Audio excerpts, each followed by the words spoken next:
মিচিং পঢ়িং কেভাং মিচিং মিমেক কেম অৰ্থাৎ সদৌ মিচিং ছাত্ৰ সন্থাৰ গোলাঘাট জিলা সমিতি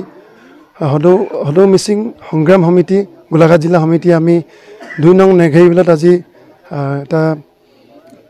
সাৰ্ভে কৰিব আহিছিলোঁ আমি আমাৰ যাতে মিচিং যিখিনি মানুহ আছে সিহঁতক আমি এটা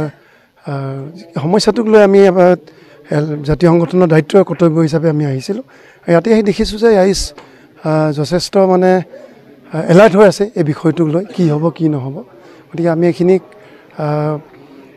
এইখিনিক লৈ আমি আলোচনা কৰিলোঁ আলোচনা অন্তত ৰাইজে যথেষ্ট সাহস পাইছে এই বিপদৰ সময়ত জাতীয় সংগঠনে যে ৰাইজৰ কাষত থিয় দিছে তেওঁলোকে ভাল পাইছে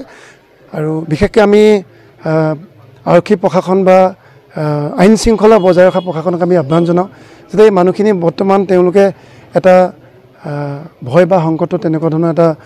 অভিযোগত ভুক্তভোগীত তেনেকুৱা এটা শংকা এটা তেওঁলোকৰ মাজত উদ্ভৱ হৈছে গতিকে এই ক্ষেত্ৰত প্ৰশাসনৰ যি নিয়ম আছে তেওঁলোকৰ যি ছিষ্টেম আছে এই ছিষ্টেমত তেওঁলোকে যাতে নিৰাপত্তা প্ৰদান কৰে তাৰ বাবে আমি প্ৰশাসনক দাবী জনাইছোঁ এইটো আহ্বান কৰিছোঁ নিৰাপত্তা দিশত অকণমান মানে চোৱা চিতা কৰিবলৈ অনুৰোধ জনাইছোঁ জিলা প্ৰশাসনক কাৰণ কিছুমান মানে আমাৰ মিচিং ব্যক্তিসকলে অলপ ভয় খাই আছে কিবা এটা হ'ব নেকি কিবা পৰিস্থিতি অসুবিধা হ'ব নেকি গতিকে জিলা প্ৰশাসনক অনুৰোধ জনাইছোঁ যাতে আপোনালোকে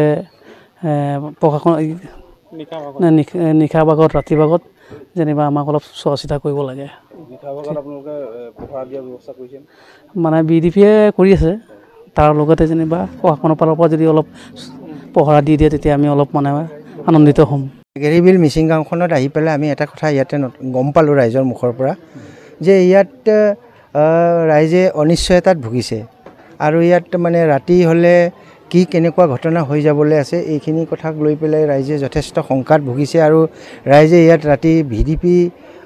ছিষ্টেমত মানে পহৰা দিব লগা হৈছে আৰু ইয়াত যেতিয়া ইভেকশ্যনৰ যেতিয়া কথাটো ইয়াত আহি পৰিছে ইয়াত বিভিন্ন ধৰণৰ মানে প্ৰতিক্ৰিয়া আহিছে আৰু বেলেগ যিকোনো ধৰণৰ মানে ঘটনা ঘটিব পাৰে এনেকুৱাও কিছু চিটুৱেশ্যন ক্ৰিয়েট হৈছে বুলি ৰাইজে কৈছে গতিকে আমি ইয়াৰ দ্বাৰা আৰক্ষী প্ৰশাসনক তথা আমাৰ জিলা প্ৰশাসনক আমি আহ্বান জনাইছোঁ অনুৰোধ কৰিছোঁ যাতে এইখন গাঁৱত ইভেকশ্যন কৰাৰ যিটো আপোনালোকৰ প্ৰক্ৰিয়া তাৰ সেই সময়লৈকে যাতে ইয়াত কোনো ধৰণৰ অপ্ৰীতিকৰ ঘটনা নঘটে ইয়াত কোনো ধৰণৰ